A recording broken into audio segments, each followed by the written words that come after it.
జై శ్రీరామ్. అందరికీ నమస్కారం. వెల్కమ్ టు న్యూస్ అఖండ.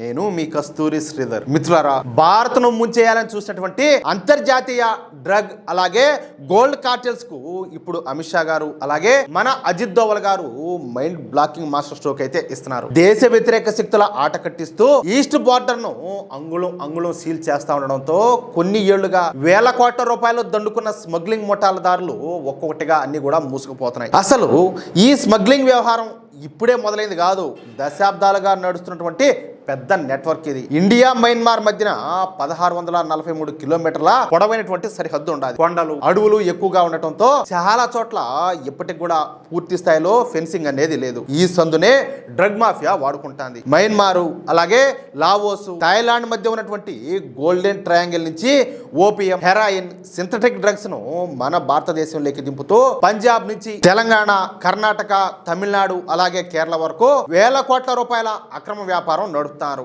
ఇక్కడ డబ్బులు కూడా నేరుగా చేతులు మారవు, అర్థమవుతుందా? క్రిప్టో అలాగే డార్క్ వెబ్, హవాలా మార్గాల్లో కోట్ల రూపాయలు చేతులు మారుతూ ఉంటాయి. మరోవైపు దుబాయ్, ఆగ్నేయాసియా దేశాల నుంచి బంగారం తెచ్చి మయన్మార్ మీదుగా భారత్లోకి అక్రమంగా దింపే ముఠాలు కూడా పెద్ద ఎత్తున పనిచేస్తూ ఉంటాయి. ఇంతటితో ఆగల, సరిహద్దు ఆవతల ఉన్నటువంటి సాయుధ ముఠాలకు ఆయుధాలు అలాగే డ్రోన్లు చేరుతున్నాయన్న సమాచారంతో మన భద్రతా సంస్థలు మరింతగా అప్రమత్తమైనాయి. అందుకే ఇప్పుడు కేంద్రం సరిహద్దు మొత్తం కూడా ఫెన్సింగ్ వేస్తూ డ్రోన్లతో నిఘా పెంచి బోర్డర్ రోడ్లను యుద్ధ ప్రాతిపదికన నిర్మిస్తున్నారు. ఇకపోతే బంగ్లాదేశ్ సరిహద్దుల్లో కూడా అక్రమ చొరబాట్లు, బంగారం అలాగే పశువుల స్మగ్లింగ్, నకిలీ కరెన్సీ దందాలపైన కేంద్రం వరుసగా ఉక్కుపాదం మోపుతుంది. అంటే లెక్క అనేది చాలా సింపుల్. బార్డర్ మూసేస్తే ఈ డ్రగ్స్ రూట్ కట్ అయిపోతుంది, బంగారం రూట్ కూడా కట్ అయిపోతుంది, అలాగే అక్రమ చొరబాట్లకు కూడా చెక్ పెట్టినట్టు అవుతుంది, అలాగే వేల కోట్ల రూపాయల స్మగ్లింగ్ దందా కూడా నేరుగా దెబ్బ పడినట్టే. అందుకే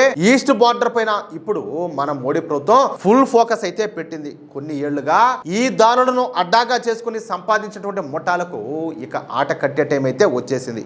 అది అసలు విషయం. మిత్రులారా, ఈ న్యూస్ కనుక మీకు నచ్చినట్లయితే వెంటనే ఈ వీడియోని లైక్ చేసి మీ మిత్రులకు అందరికి కూడా షేర్ చేయండి. అలాగే ఈ వీడియో పైన మీ అభిప్రాయం ఏంటో ఖచ్చితంగా కామెంట్ చేయండి. అలాగే ఇంతవరకు మీరు కనుక మన ఛానల్ని సబ్స్క్రైబ్ చేసుకున్నట్లయితే ప్రతి ఒక్కరు కూడా మన ఛానల్ని సబ్స్క్రైబ్ చేసుకోండి, సపోర్ట్ చేయండి ప్లీజ్.